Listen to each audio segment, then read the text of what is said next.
All right, today we'll be working on the introduction to antiderivative. This is the reverse process of differentiation or derivative. So once we have very clear idea about the derivative of the function, then we can use the process in reverse direction to find the antiderivative. So in the derivative, a function will be given. You'll do the derivative and you'll get the answer.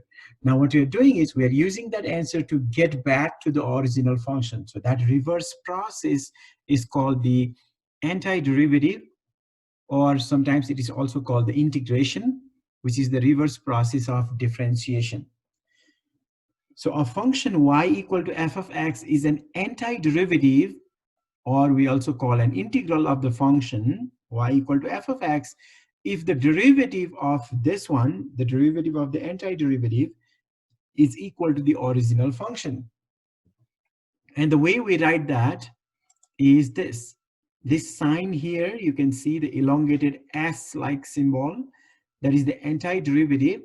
Antiderivative of a function is equal to a new function. You can see I have a lowercase f here to get our uppercase f there. So that's a new function plus some constant.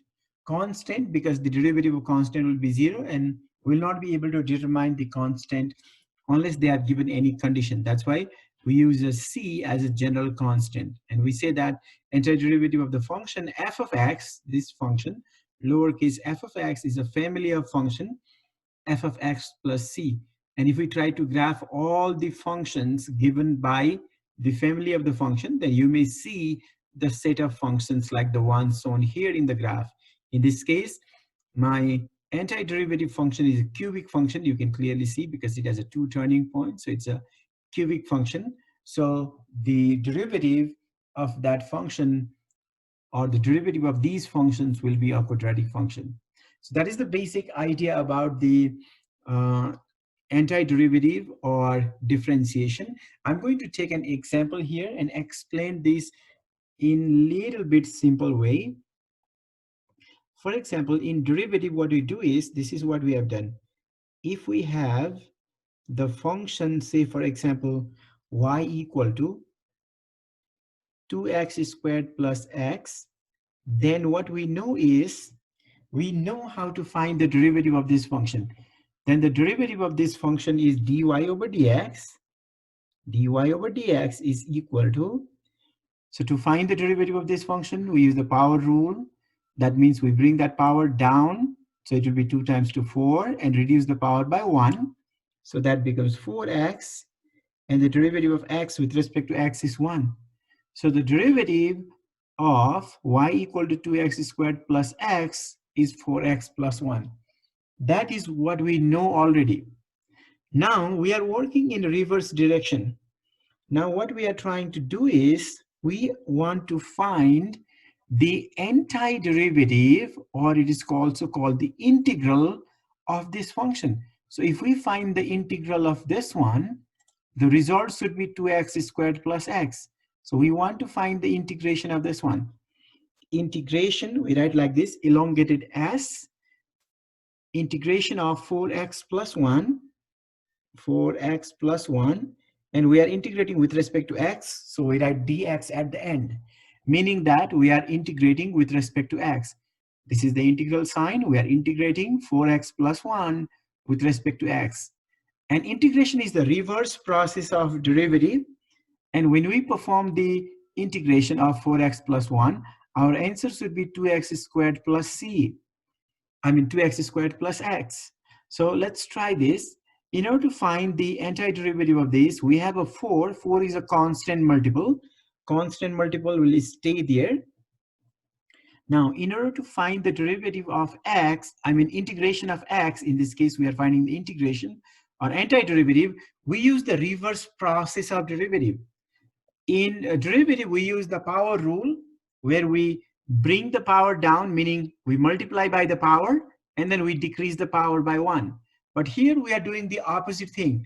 First, we increase the power by 1.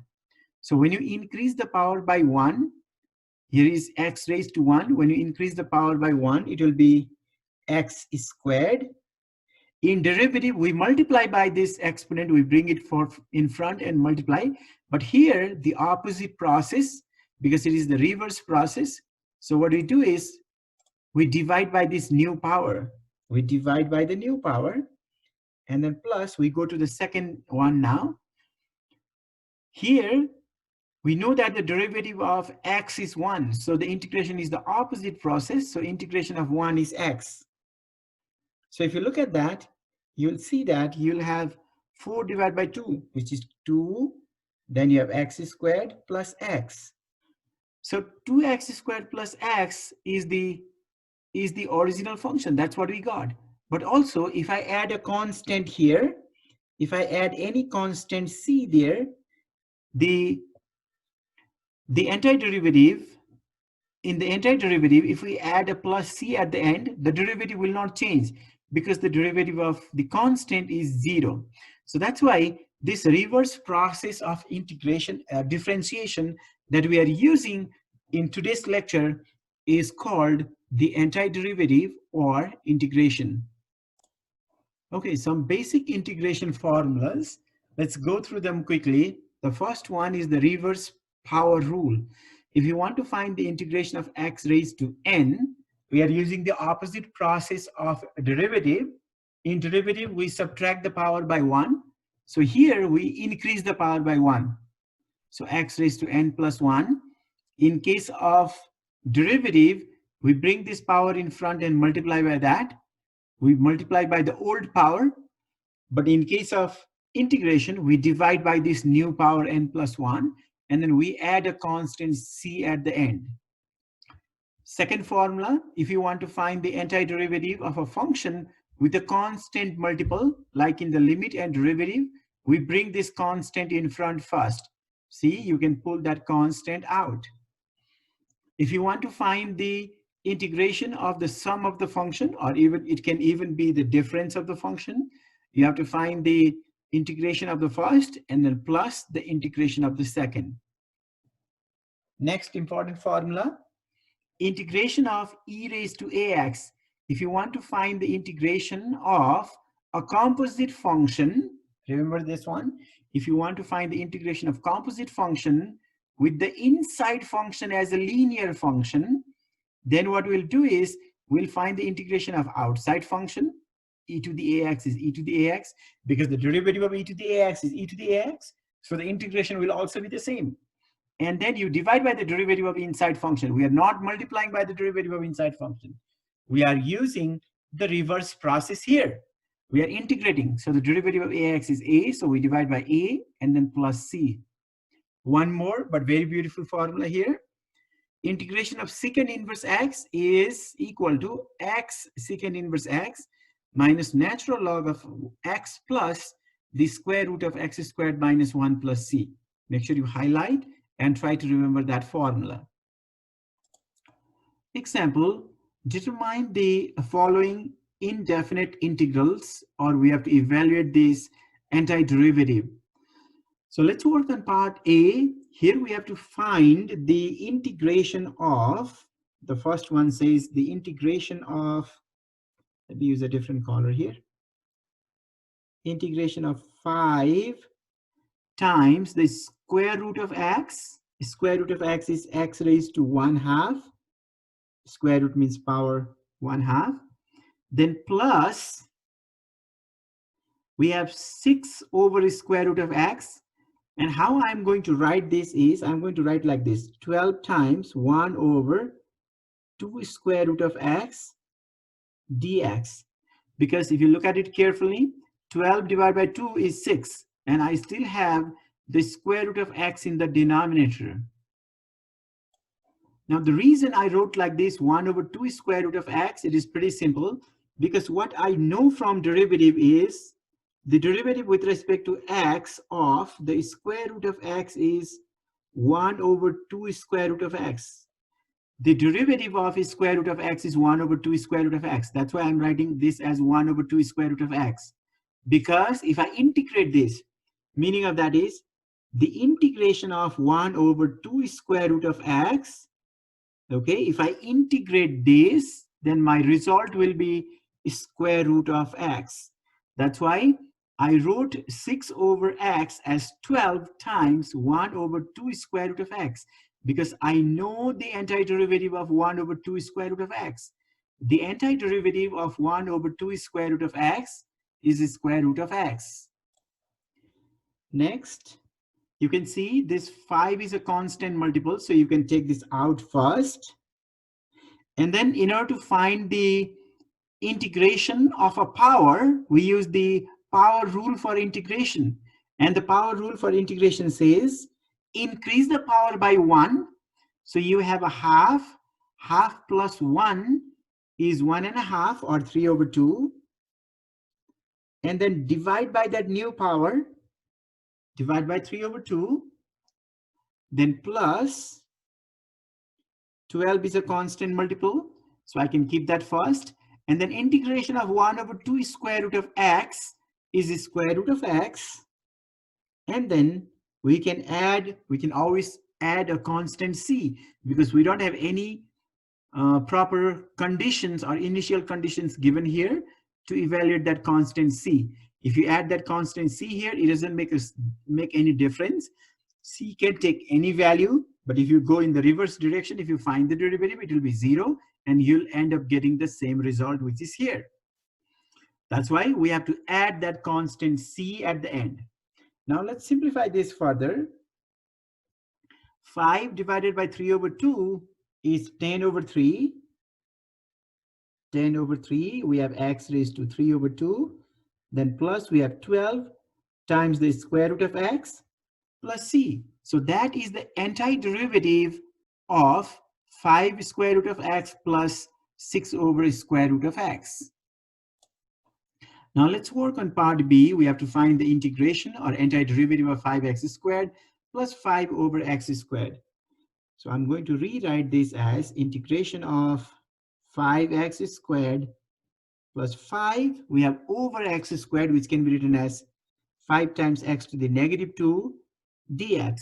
So both of them have the power, and I can use the power rule for integration. 5 is a constant. I can keep it like that. Now, if I want to use a power rule for integration here, I have to increase the power by 1 and divide by that new power. Then plus 5 is a constant. Here we increase the power by 1. So negative 2 plus 1 is negative 1. And we divide by that new power. And at the end, we add a constant c.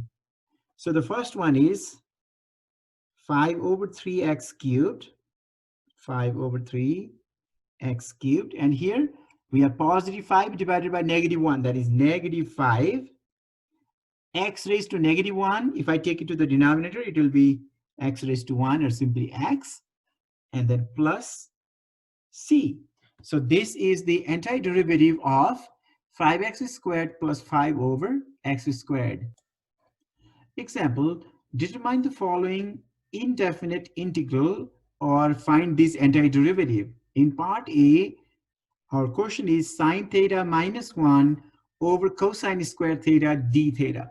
Remember one thing, we don't have the quotient rule for integration. So we cannot use anything like quotient rule to integrate this one. So when there is a fraction like this, you have to break this fraction and then integrate. And the way I'm breaking here, let me show you how I'm breaking this. You can clearly see sine theta has a denominator of cosine squared theta. So I'm going to write sine theta over cosine squared theta, and then minus this 1 has a denominator of cosine squared theta. So 1 over cosine squared theta d theta. So I'm separating the denominator in first step. So this is equal to the integration of, see, we have cosine squared theta in the denominator, which can be written as 1 over cosine theta, and then sine theta over cosine theta, then minus 1 over cosine squared theta d theta. So in the numerator, there is sine theta. So sine theta times 1, that is sine theta. In the denominator, there is cosine squared theta. And I split that. So you have cosine theta times cosine theta, which is cosine squared theta. So this is equal to the integration of 1 over cosine theta, that is the reciprocal of cosine. Reciprocal of cosine is secant theta times sine theta over cosine theta, that is tangent theta, then minus 1 over cosine squared theta. 1 over cosine is the reciprocal of cosine. So reciprocal of cosine squared is secant squared theta. Secant squared theta d theta.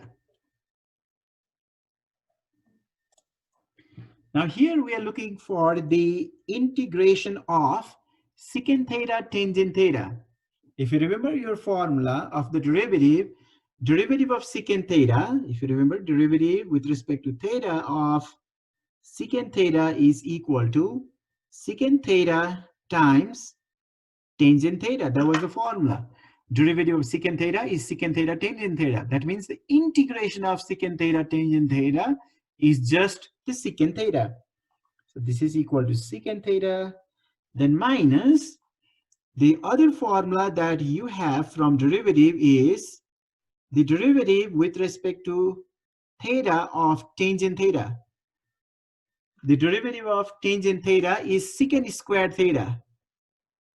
That means the integration of secant squared theta is tangent theta. So integration of secant squared theta is tangent theta plus the constant of integration c, because we are performing the reverse process of derivative. The reverse process of derivative is integration. You know that the derivative of secant is secant theta tangent theta. So the integration of secant theta tangent theta is secant theta.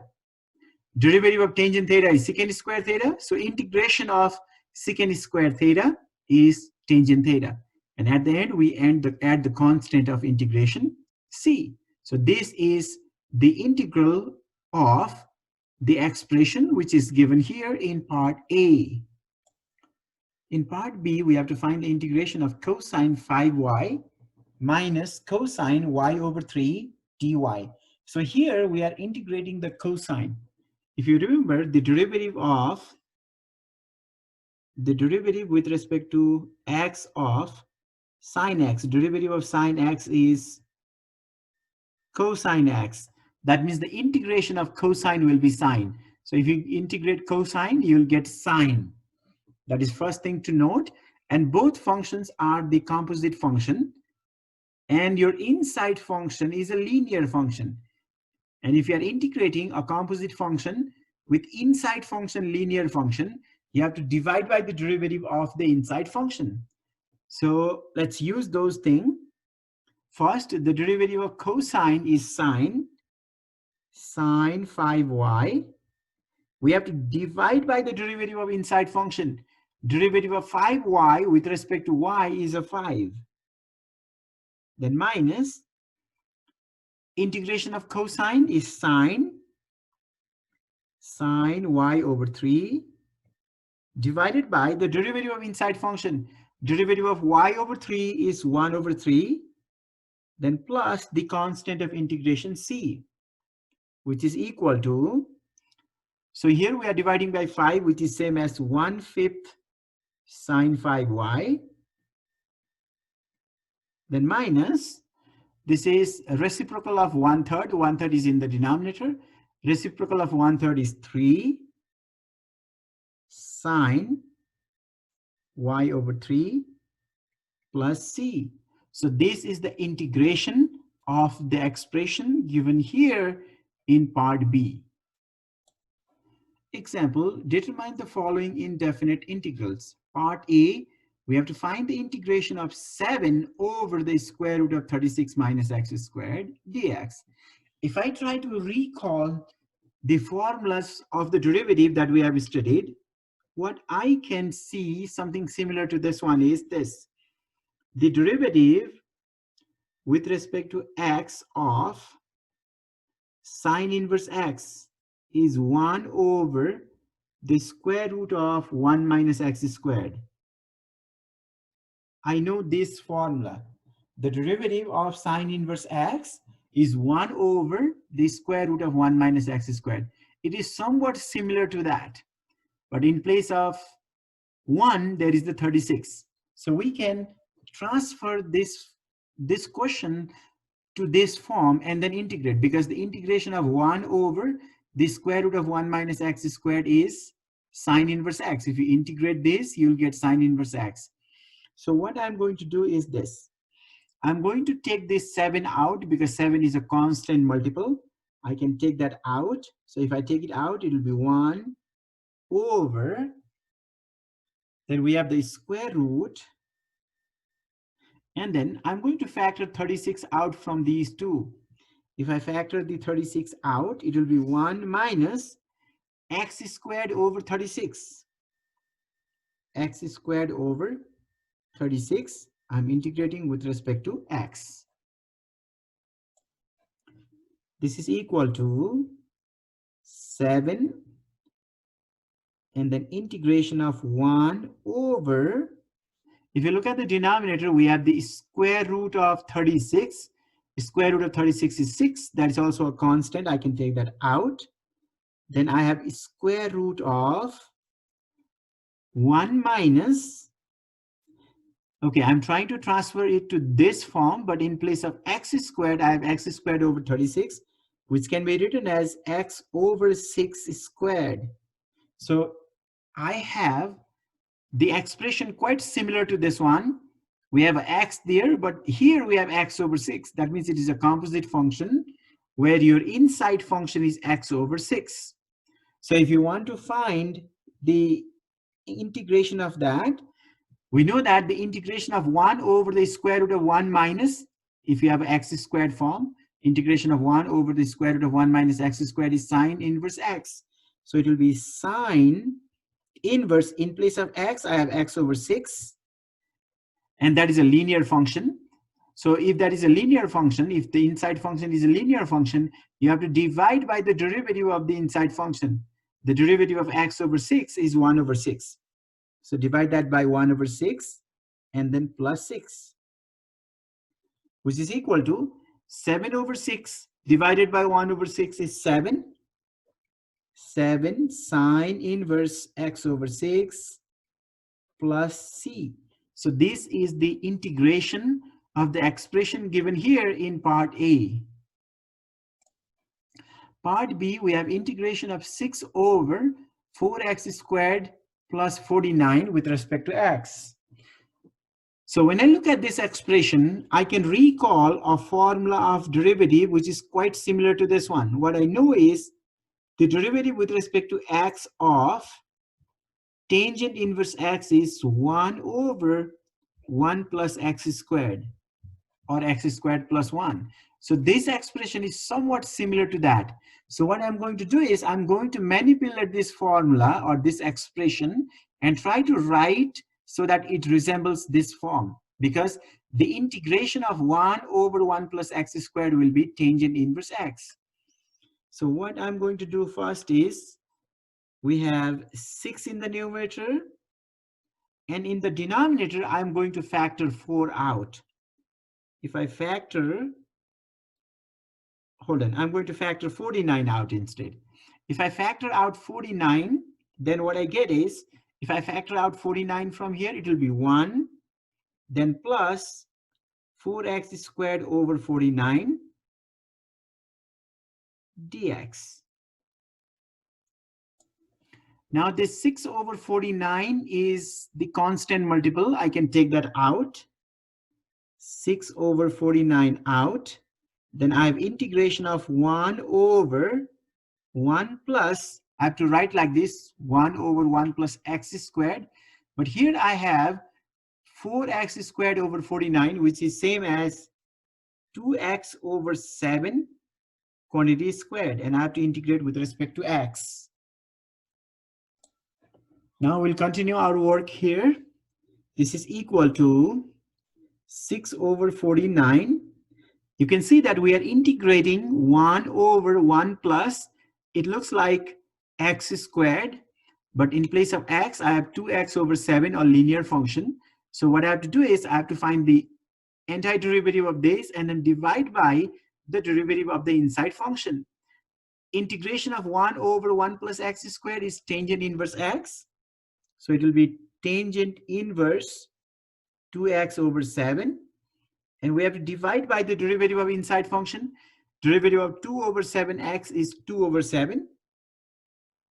Then plus the constant of integration c. So we add c there. 6 over 49 divided by 2 over 7 is 3 over 7. 3 over 7. Then we have tangent inverse 2x over 7 plus the constant of integration c. So 3 over 7 times tangent inverse 2x over 7 plus c is the antiderivative of the expression given here in part B. Example, find a general solution to the differential equation dy over dx equal to 5x to the 6 plus 3x cubed minus 10. So this equation is called differential equation because it contains the derivative dy over dx. So the derivative is given to you and you are asked to find the general solution. Whenever we say general solution, we want the solution with that constant of integration c. And whenever we are solving or finding the general solution to the differential equation, we want to find the value of y. We want to find the original function by using integration. So this is how we do it. Let's begin with the differential equation given. They have given dy over dx. The derivative of y with respect to x is equal to 5x raised to 6 plus 3x cubed minus 10. So that is the derivative, but what I want is just that y. So if I just want to find that y, it will be the reverse process of the derivative. We got this result by finding the derivative, and if I want to get the value of y, I have to do the reverse process. So I have to integrate 5x raised to 6 plus 3x cubed minus 10 with respect to x. So y equal to, this 5 is a constant, so I'll keep it there. In order to integrate x raised to 6, we use the power rule. So we increase the power by 1 and divide by that new power. Then plus, there is a 3, which is a constant. We'll keep it there.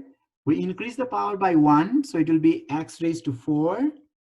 And then we divide by the new power, then minus. If you are integrating a constant, you multiply that by x, so it will be 10x. The reason is pretty simple, because the derivative of 10x is 10. We are doing the reverse process. Derivative of 10x is 10, so the integration of 10 is 10x. Then at the end, we add the constant of integration c. So this result we get here, y equal to 5 over 7 times x raised to 7 plus 3 over 4 x raised to 4 minus 10x plus c.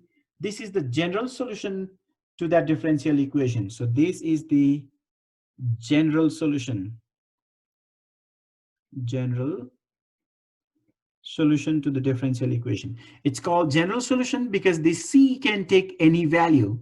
If the initial condition was given, okay, or if some conditions were given in the question to help us find the value of c, then in that case, it will be a particular solution. But here, we don't know the value of c. C can take any value. That's why we have the family of antiderivative. So this is called the general solution to the differential equation given here. Example, solve the initial value problem dy over dx equal to 7x multiplied to x raised to 6 minus 1/7 with the initial condition y at x equal to 1 is equal to 2. So let's begin with the differential equation given here. We have dy over dx is equal to, what I'm going to do is I'm going to distribute this 7x so that it looks a little simple. So if I multiply there, that will be 7x raised to 7. Then minus, if I multiply here, you can see it will be 7x times 1, 7x. 7x over 7 is x. So that is the differential equation given to you. Now, in order to find the solution to this differential equation, we need to integrate. So your y, which is also the function of x, if you want to write like that, that's okay. Y, which is the function of x, is equal to the integration of 7x to the 7 minus x dx. So this will be equal to y as the function of x is equal to, if I want to integrate this, 7 is a constant, I'll keep it like that. Now I have to increase the power by 1 and divide by that new power. Then minus, for this x, we have x raised to 1. So increase the power by 1, so it will be x squared and divide by the new power, then plus a constant c. So we get y as the function of x equal to 7 over 8 x raised to 8 minus 1 over 2x squared plus c. So this result that we obtain here by solving the equation, this is called the general solution. This is the general solution. But in this example, they have given the initial value problem. That means there is a condition given there that will help you to determine the value of c. So now we are going to find the value of c by plugging in x equal to 1. So because we have y sub 1, we are going to use this initial condition. So let's use that initial condition. Using the initial condition, let's see what we get. Y at x equal to 1. So in place of x, I'm plugging in 1 because we have y1. So I'm plugging in 1. So it will be 7 over 8. 7 over 8 times 1 raised to 8, that is 7 over 8, minus 1 over 2 plus c. So we substitute here 7 over 8 multiplied to 1 raised to 8, that is 7 over 8, minus half times 1 squared, that's half plus a c. And this one is given, y at x equal to 1 is equal to 2. So this value is 2 equal to. Now on this side, if you want to add or subtract this fraction, you must make a common denominator. So common denominator will be 8. And in order to make the common denominator of 8, we have to multiply both numerator and denominator by 4 here. So it becomes 7 minus 4, which is 3. 3 over 8 plus c. So 7 over 8 minus 1 over 2 is 3 over 8. To find the value of c, we have to subtract 3 over 8 on both sides. So it will be 2 minus 3 over 8 equal to c. So this implies c is equal to, in order to subtract this fraction again, we make a common denominator of 8. So common denominator will be 8 in the denominator. Because here we have 2 over 1. In order to make 8, we multiply both numerator and denominator by 8, so that the numerator becomes 8 times 2, 16. 16 minus 3 is 13. So c is equal to 13 over 8. So we are going to plug in that value. So if we plug in that value into this equation here, the general solution, we get y of x, or y as the function of x, is equal to 7 over 8 x raised to 8 minus half x squared plus, now I know the value of c. C is 13 over 8. So this is the solution to that initial value problem or the differential equation. And this solution is called the particular solution, because we know the particular value of c. Here, c can take any general value. That's why the solution is called the general solution. But here, we know the value of c. We determine the value of c using the initial condition. That's why this result that we obtain here, it is called the particular solution.